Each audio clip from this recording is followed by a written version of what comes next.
હળવદમાંથી એસઓજીએ ગાંજા સાથે કરી એકની ધરપકડ। હળવદ શહેરી વિસ્તારમાં આવેલ વિચારી તળાવ નજીક બાતમીના આધારે એસઓજીની ટીમ દ્વારા તપાસ હાથ ધરતા સ્થળ ઉપરથી 4 કિલો 490 ગ્રામ ગાંજાનો જથ્થો મળી આવ્યો હતો, જેથી કરીને પોલીસે 44,900નો ગાંજો તેમજ મોબાઈલ મળીને 50,900નો માલ કબજે કર્યો છે અને હાલમાં એક શખ્સની ધરપકડ કરીને તેની સામે હળવદ તાલુકા પોલીસ સ્ટેશન ખાતે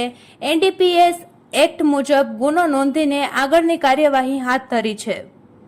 મોરબી જિલ્લા એસઓજીની ટીમે વિચારી તલાવડી સામે રહેતા પ્રદીપભાઈ ઉર્ફે પ્રદ્યુમન વૈષ્ણવના મકાનમાં ગાંજાનો જથ્થો હોવાની હકીકત મળી હતી। તેના આધારે પોલીસે ત્યાં રેડ કરી હતી, ત્યારે મકાનમાંથી 4 કિલો 490 ગ્રામ ગાંજાનો જથ્થો મળી આવ્યો હતો, જેથી કરીને 44,900ની કિંમતનો ગાંજો તથા 6,000 રૂપિયાની કિંમતનો એક મોબાઈલ ફોન, આમ કુલ મળીને 50,900 મુદ્દા માલ કબજે કર્યો હતો અને પોલીસે આરોપી પ્રદીપભાઈ ઉર્ફે પ્રદ્યુમન ઉર્ફે